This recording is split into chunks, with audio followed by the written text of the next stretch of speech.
Greetings, I am Live. And I am Scandal. And let's play a game together. Yes. Let's find out about a Surprise together. Ah, for Mister. Are you surprised? A surprise? For me? Me? Not for, like, the other 9 people in this room? Or anyone else you know? Or not something else for me that's not a surprise? Ooh. I still feel like we should probably clean you up and the room up after, like, spilling that drink everywhere. But nurses do janitorial jobs, right? So we don't have to clean up after ourselves.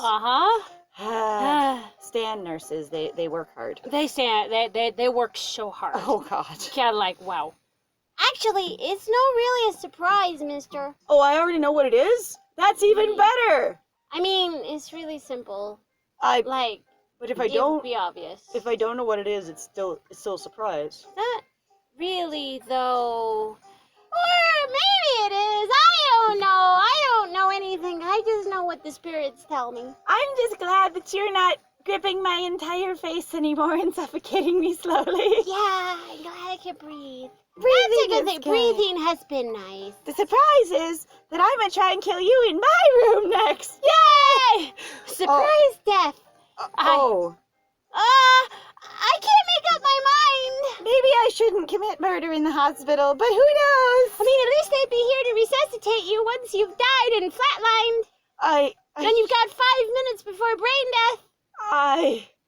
I chuckle at her cute moment of indecision about whether or not she's going to literally murder me.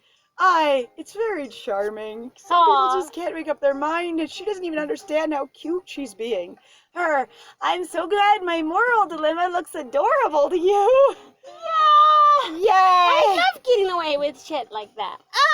Whatever it is, Rena, I will be there in your room with you, assumably alone, just like we were here with me. And I just got to invade your personal space with no choices from the players themselves. How do you feel about that? That'll be great. Tomorrow, right? I mean, okay? Because you said tomorrow, so I'm confirming. Tomorrow. Yes, tomorrow, mister. Totally. I'll have every single corner prepared. Yay! Because you know what? I don't think I can handle any more today. Yeah, we're done. We're done. Goodbye. I'll be going now. Okay, mister? I could stop you, and you could just stay in my room if I roll my wheelchair in front of the door. No, I will break your leg again. It's already broken. I think I re-broke it when I tried to talk to Ken anyway, so it's all right. That's fine. No, goodbye. No, thank you for inviting me to your room, mister. Whoa. Sure, I'm so glad you got to see it. You helped me clear my mind of a few things. I like the tears that were filling your head. Like apple? And you let them out? Bean juice? So your head is now clear? The spirits are going to haunt you now. They're good. It'll be great. I'm gonna leave all of them here. Quietly pulls a totem out of the inside of her pig bun, sets it there on, your nightstand. It's just all this dark energy like in the anime coming up. Yeah. Yeah. And you're just like, mister, what's that? Thank you. You gave me a present. Yeah. You bet. A present, mister. Mister, it's a present. But that's that the surprise? No, not at all. Good luck sleeping. Get some sleep. Yep, just go right to sleep. I'm always happy to help.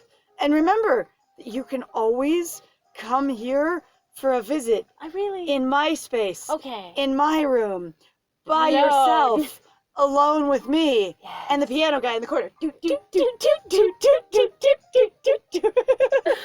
so I really do think it is still interesting of going, if you're trying to basically create, an equivalent kind of relationship here of going, this is another kid who is basically your age, this seems really strange because I'd be like, you seem really immature for your age, in a lot of wildly ways. so, and also let alone the way that the main character basically treats Rena is you're a baby. What I'm going I don't know how old Rena is supposed to be, at all. Nope. And given that we heard her, I now know your entire story. That her entire story didn't include any kind of like age or school experience or anything like that. Nope. Like to me, if I didn't know this was a romance game, I'd think she was 9 or 10. Yeah. Like I really would. And having her be a I romance could see her being as like option- 11 or 12. Potentially maybe, too, 11 yeah. or 12, especially if she spent a lot of time in the system. On the other hand, like the cutesy, adorable pink, clothing is for a modern 11 or 12-year-old girl is a little bit much. Though back in the 80s, it was way more common. It's that whole sort of thing of, like old kids' photos versus the Instagram age photos. Yeah.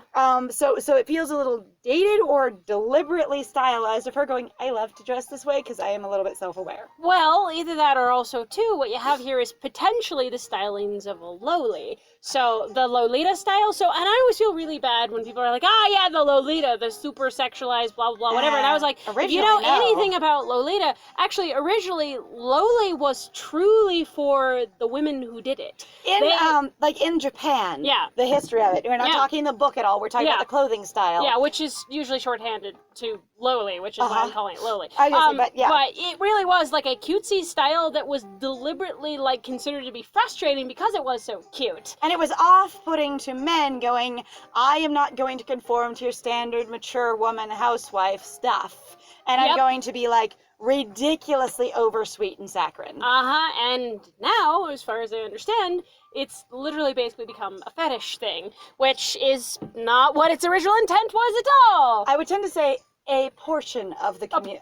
True. A community has developed that fetishizes it. The original has not gone away. Yes. And you can still find like Classic Harajuku, Loli. classic Loli, photo collections and stuff like that are going on today. And when I was in China and on my way there in one of my layovers, I saw a couple of young women, or one of them who wasn't specifically young, just wearing really, wonderfully, like I want to say outlandish, but just very complete Loli costumes. And they weren't the variety that I've seen in a lot of American girls, where it is like the stockings and the exposed legs and stuff like that, and the really tight, dresses and everything. It was really this great big dress, ruffles out the wazoo, a lot of pattern everywhere, a really oversized, hair bow and stuff like that. Like it was very, very non-sexual in every way that I would identify as a sexual, like marker. There was no cleavage. There was no like accentuation of the body features at all, and anything. It was very interesting to see in person. And this was in,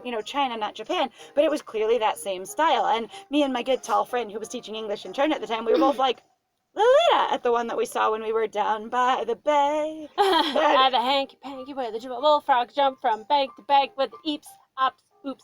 Wow. Yes, that's all right. Anyway, so it's hard to get a read on Rena and what we're supposed to be reacting to or experiencing here. And again, I'm still going, she's a nurse, and I won't put it down because this is my nurse girlfriend. Yep. And if she's an option for a girlfriend, a nurse, damn it. She has to be. Like, all right. yeah. You can always come for a visit.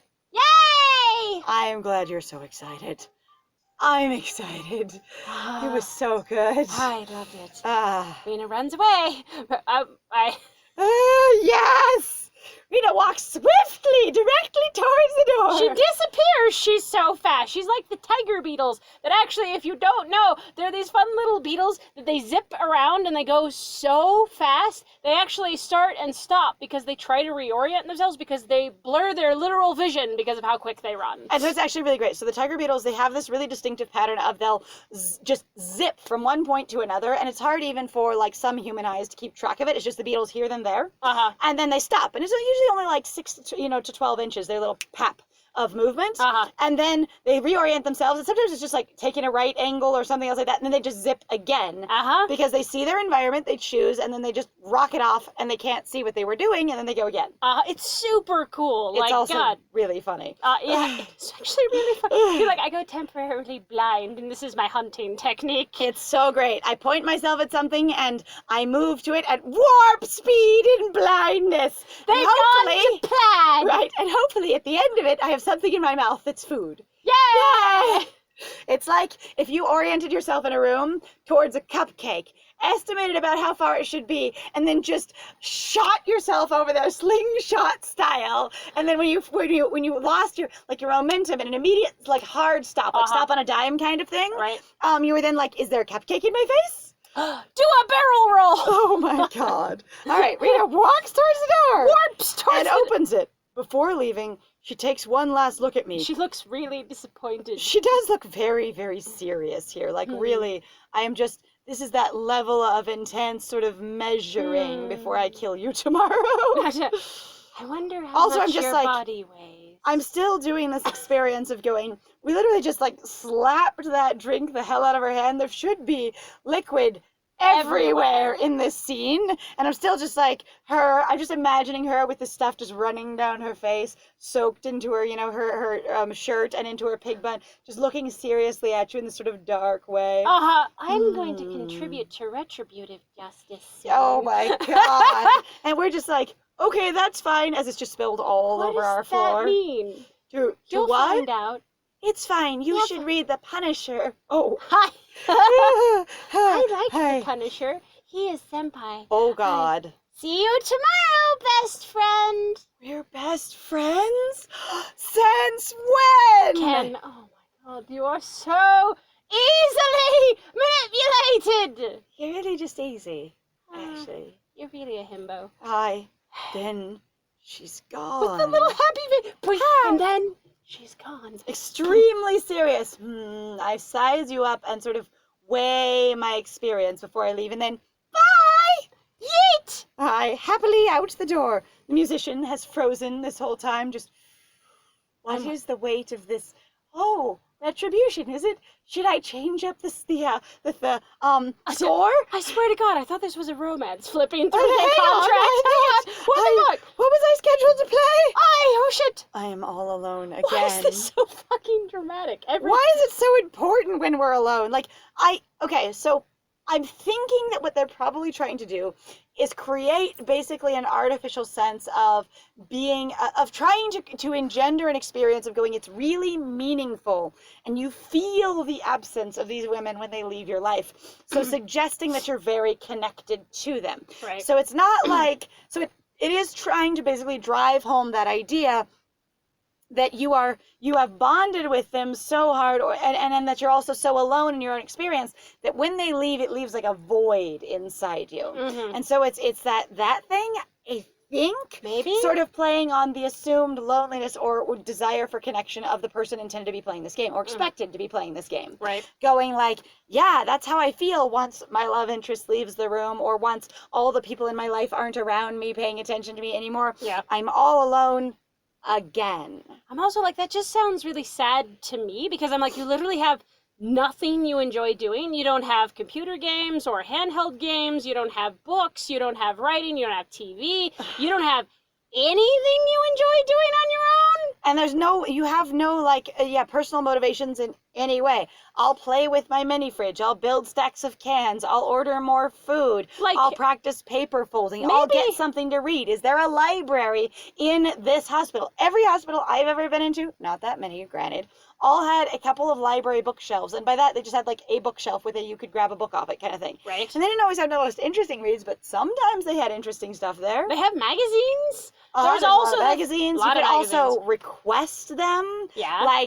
The ones there was a number of times where I was staying in the hospital with a family member, and it was you're kind of hanging out in the room and wandering around the hospital, and you get this nurse going, do you need something to read? And you go, there are things to read. And they go, here's a stack of 14 magazines. Please stay in the room with the person you're attached to. Yeah. And you go, oh. And then you find out you can page the nurse and ask for new magazines, and then they're very happy that you've learned to stay where they would like you to be, and that they can accommodate this staying there. Yes. Or at least that was the experience I had. Yeah, I personally don't get it, because whenever even when I was doing things on my own, if I didn't have anything to play with, I would play with my hands. And I would be you have fun shapes you can make your hands do, or whatever else. I'd be it's an animal, it's a thing, it's a finger dancing. Yeah, you just play with your own body experience. You do something. But also that whole thing of there's just TV usually. Right, or even too, if I think actually depending on where you are in the hospital, you can even ask the nurses for crayons or paper.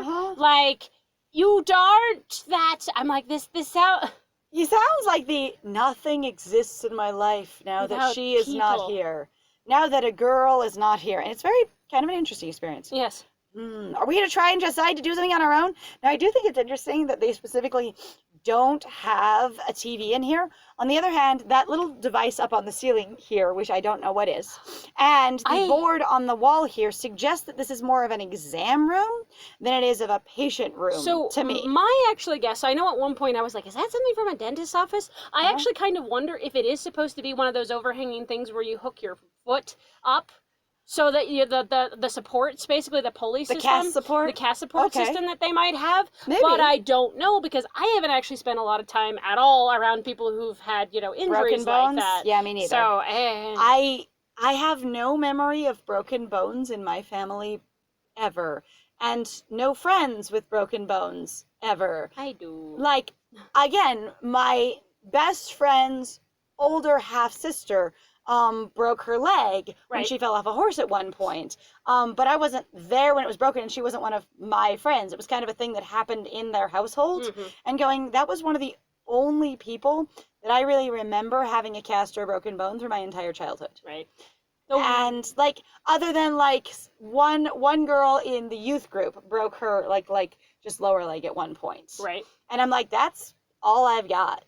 Yeah, I think. And again, she wasn't one of my friends. She was just over there. Only one I know of, really, that I remember aggressively at all was literally from my brother breaking his arm by falling out of a tree. And most of the reason I remember it, though, is because it was horrible and traumatic. My brother's crying and screaming. Okay. And also my mom going, if you don't get up, I can't take you to the hospital. Whoa. Oh, yeah. That is the line I remember. Whoa. And I did mention that my mom broke her wrist at one point, but I really don't remember it. At all. I was 2 when it happened. Right. So, and I know she was getting me out of a tree, but it's not like a memory I have. It's like something I've been told about. Yeah. Anyway. Huh.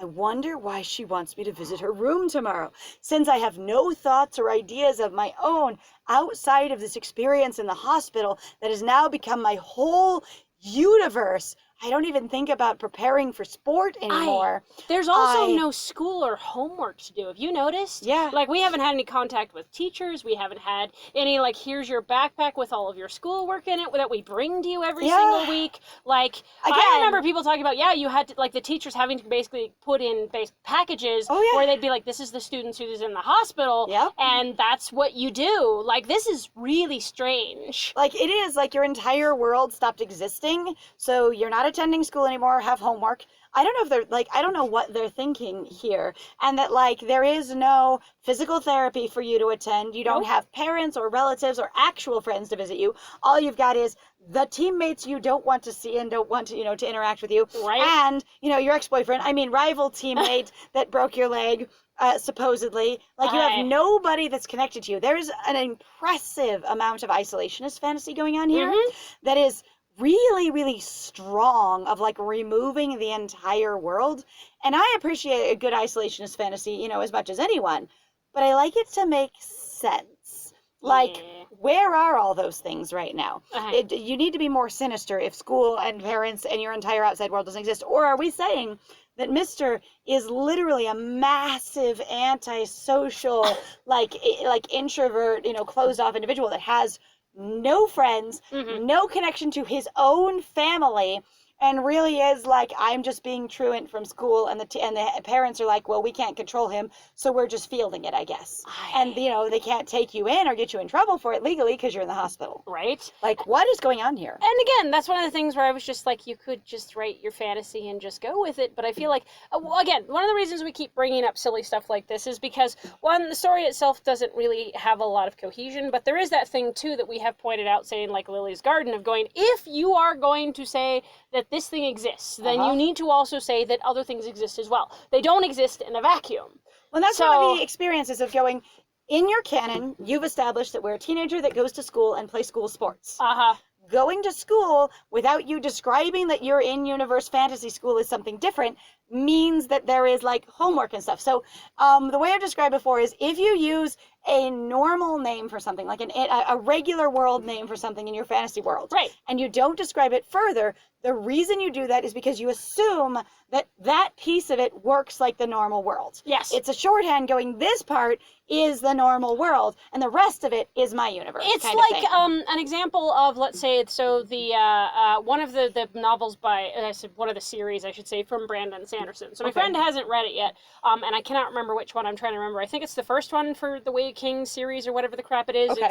It's one of the ones that where they mentioned like we keep dogs or we keep hounds. Okay. But the thing is you learn over time as you get more and more exposed to these hounds that they're more like interesting, like crustacean Creatures. plated dog-ish looking things. And the thing is that's really, really excellent. And like you can do that, but Yeah. you need to build it up over time. And you can have that level of suspense, like, oh, I go to school, and then slowly you drop to your reader that school is not what you think it is. Yes. But the reason you did that was because you knew school created a certain picture in their mind, Uh-huh. or dog created a certain picture in their mind, and then you slowly subvert it. Right. But if you're doing like, here's my old school, like Victorian fantasy that's steampunk, anything that you don't specifically describe as being part of your technology system is assumed to be whatever history they understand. Yep. Like Which that is kind of actually thing. one of those things where a lot of people, if you're not aware of the history of the thing that you're using it from, you go, why does this all sound like similar? Is because they don't know what they're writing.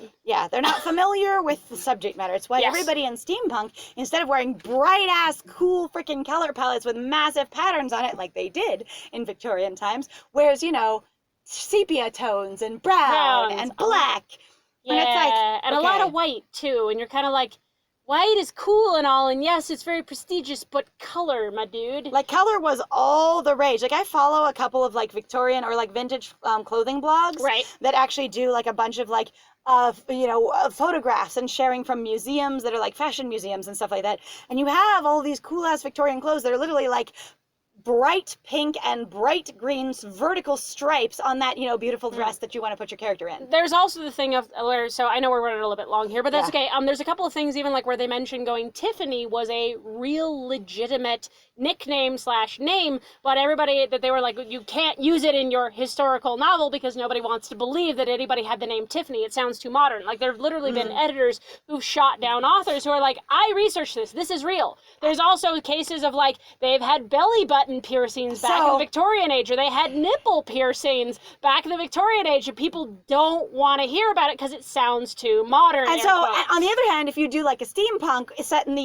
Victorian England, and you go, everyone has piercings under their clothes, people go, oh, that's edgy fantasy, and I love it. Uh-huh. And you're going, but it's literally not. I didn't make it up. And they're going, you invented this, and it sounds great. Yeah, and you're like, yeah, It's oh historical my God. things. And also tattoos were way more prolific than you ever want to own up to. Anyway, That's okay. Yes. So, you know what? We're going to see about visiting her room tomorrow in the next one. and apparently do something, hopefully, I guess. It might or might not be a surprise, but we'll be surprised either way because we haven't done it yet. We really haven't. So thank you very much, guys, and for joining us. If you like what we do, please feel free to like, comment, subscribe, and also please feel free to share our videos if you're having a good time with us. Please also feel free to go check out our Ko-Fi or Patreon. We've got some links in the description down below. And other than that, I have been Scandal. And I have been Lies. And it was great playing with you. Bye!